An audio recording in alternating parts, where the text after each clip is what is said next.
Assalamualaikum warahmatullahi wabarakatuh. Perkenalkan, di sini nama saya adalah Mita Ramadhani Fitrianti.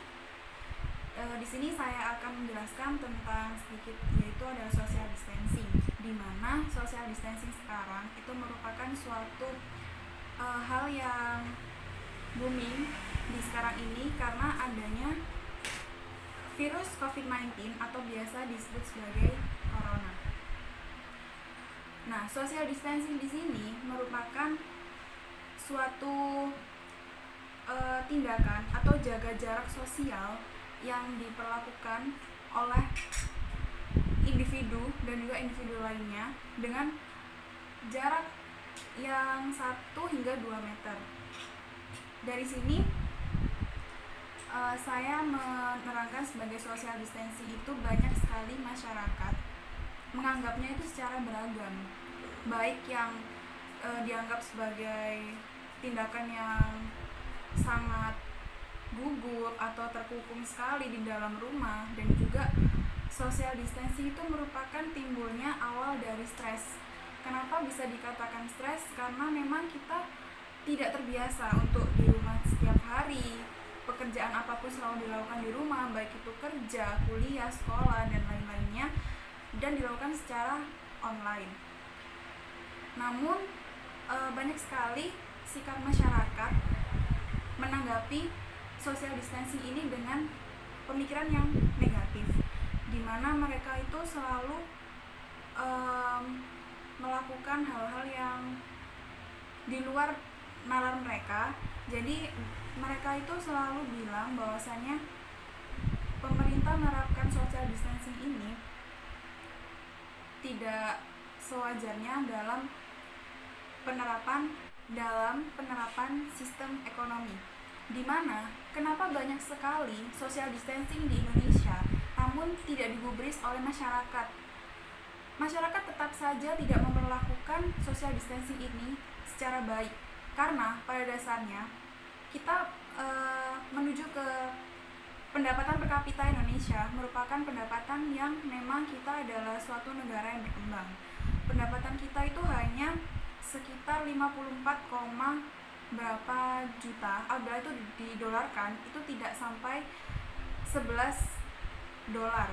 Kenapa? Karena kita memang masih negara berkembang dan Indonesia sangat tidak memperlakukan sistem lockdown yang memusat pada setiap kota-kotanya.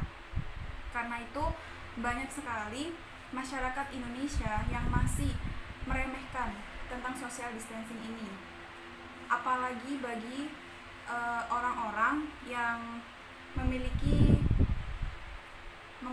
pendapatan yang kurang mencukupi, dan juga seperti orang-orang yang pekerjaannya tidak bisa libur atau tidak bisa dilakukan di rumah. Seperti saya menyinggung bahwasannya pekerja ojek online. Nah, di sini ojek online tidak memberikan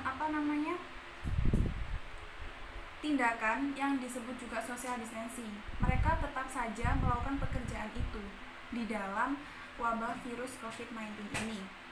Karena pada dasarnya mereka berpikir yang penting di sini kita itu bisa makan, kita bisa menyambung hidup dengan adanya kita tetap bekerja, tidak terkungkung di dalam rumah ini. Karena pada dasarnya mereka ketika mengikuti pemerintah, kalau disuruh untuk social distancing, maka mereka tidak mempunyai pendapatan pada dasarnya, sehingga pekerja ojek online ini selalu menerapkan bahwasanya mereka tidak bekerja di rumah, tapi selalu keluar rumah untuk menafkahi hidupnya juga. Dan juga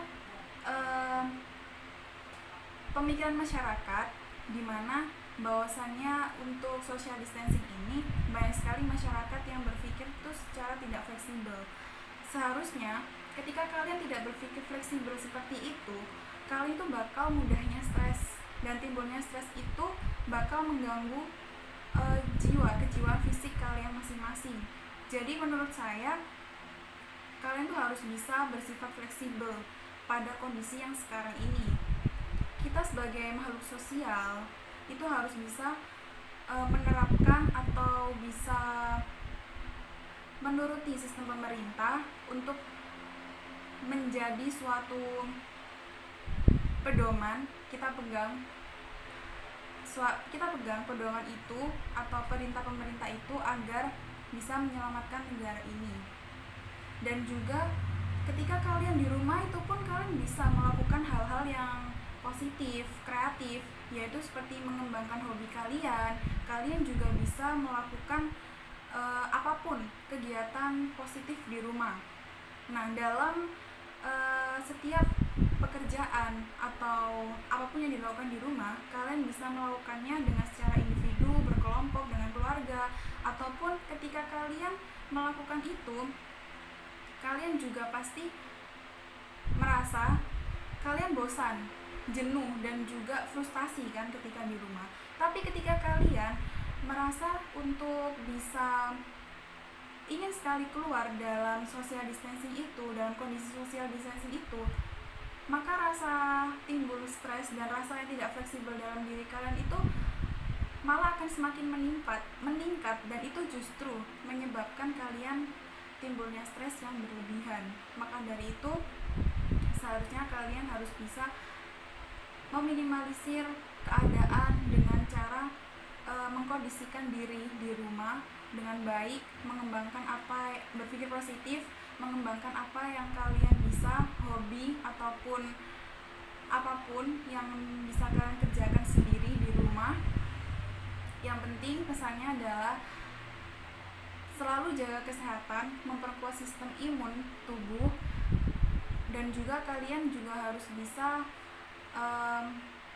menerapkan prinsip stay at home untuk bisa menjaga kesehatan kalian sendiri maupun masyarakat lainnya. Ketika orang sehat, maka jangan sampai orang sehat ini tertular dengan orang yang mempunyai virus COVID-19 tersebut. Dan pada dasarnya virus ini tidak diketahui bahwa mereka itu tertular atau enggak, itu sama aja, karena virus ini merupakan suatu virus yang sangat cepat penularannya, yaitu melewati udara. Dan ketika kalian kemanapun, jangan lupa untuk selalu memakai masker. Dan ketika kalian keluar rumah, usahakan kalian itu selalu membawa alat-alat yang memang dibutuhkan untuk bisa mensterilkan tubuh kalian, yaitu seperti hand sanitizer, masker, dan juga sabun pencuci tangan. Itu sesering mungkin kalian bisa melakukannya seperti itu agar kalian terhindar dari COVID-19 ini, virus COVID-19 ini. Oke, setelah itu pemerintah dan juga pihak berwajib harus bisa bekerja sama untuk menerapkan sistem social distancing ini agar masyarakat bisa menerapkan social distancing ini dengan baik, terutama pada kota-kota yang mempunyai tingkat penularan COVID-19 yang tinggi, yaitu seperti Jakarta, Bogor, Bandung, termasuk kota-kota yang mempunyai tingkat penyebaran corona yang tinggi, yaitu seperti di daerah Jabodetabek. Baik, sekian video ini dari saya, semoga bermanfaat. Kurang lebihnya mohon maaf.